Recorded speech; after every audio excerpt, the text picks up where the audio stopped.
Let me start here. We've got some incredible word coming out that were received within the hour, in fact, that French President Emmanuel Macron saying that he and Iranian President Rouhani, they've agreed to seek conditions for talks to resume by July 15th.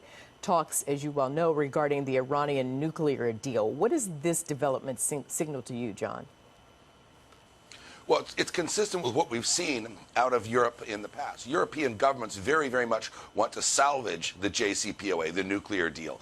However, European private sector companies have kind of gone the other way, and that's kind of an underreported story, is that even though their governments may be advocating staying in Iran with the Instex payment system and so forth to circumvent sanctions, big European companies have been pulling out of Iran, and the effect on the Iranian economy has been devastating. You're 37% unemployment. The rial has lost 80% of its value. You've got 32% unemployment, people between 25 and 50. Not since the inception of the current regime has Iran been under this type of economic pressure. And before this development we just talked about there, Iran was saying that they were willing to negotiate, but only if the U.S. lifts economic sanctions. Should President Trump oblige or ignore that request? He should ignore that. President Trump has made it very clear that he's happy to sit down with the Iranian regime and negotiate with them. But lifting of sanctions are not going to come off first. They may come off as part of a broader deal that would not only include the development of a nuclear device, but their missile technology and their exporting of terrorism and funding extremist groups around the world. And, you know, Britain is also clamping down on Iran. The British authorities helped seize an Iranian supertanker, which was suspected of carrying crude oil to Syria, which, as you well know, is a breach of the EU sanctions. So does this strengthen U.S. leverage now that it's Iran against the world and not just Iran against the U.S.? That's exactly right. And that's what Iranian strategy is here in this case, Arthel. It is about trying to decouple the United States from Europe, to get sanctions relief from Europe, to bring back foreign investment, and to resuscitate the Iranian economy through Europe. But to do that, they need to create daylight between U.S. policy and European policy. And right now, it looks like that isn't working, certainly with Great Britain. But the French President Macron has opened the door to negotiation. But the Iranians are going to have to drop the lifting of sanctions as a precondition to those negotiations. So how are China and Russia viewing the developments? Well, Russia certainly viewed Iran.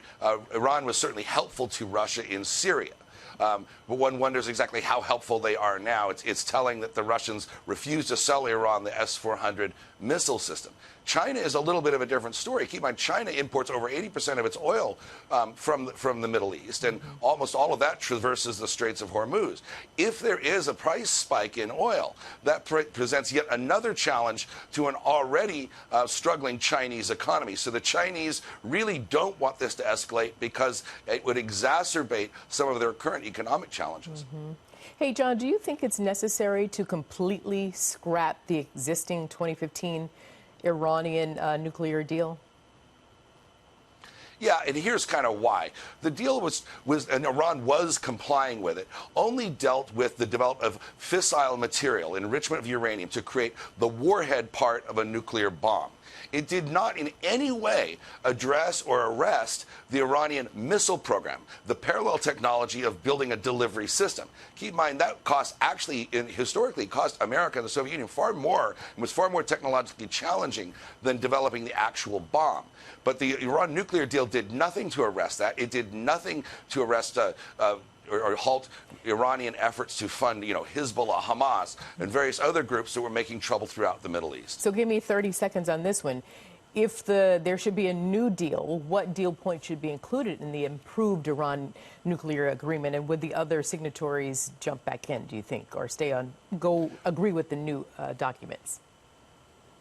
Well, I think that, nobody's saying that regime change is a requirement here. I think the administration's position has been very clear that Iran will not develop a nuclear weapon, and it also must slow down or must halt its missile development program. There's no other reason for them to have a missile program other than to strike the U.S. or Israel, so that would need to stop. But just as importantly, cash outflows from Iran to various terrorist groups, and whether it's in Yemen, whether it's Hamas, whether it's Hezbollah, that would have have to stop too. Were Iran to agree to those three things, I think that they would find a willing negotiating partner in the United States. All right, John Jordan, we'll leave it there. Thank you.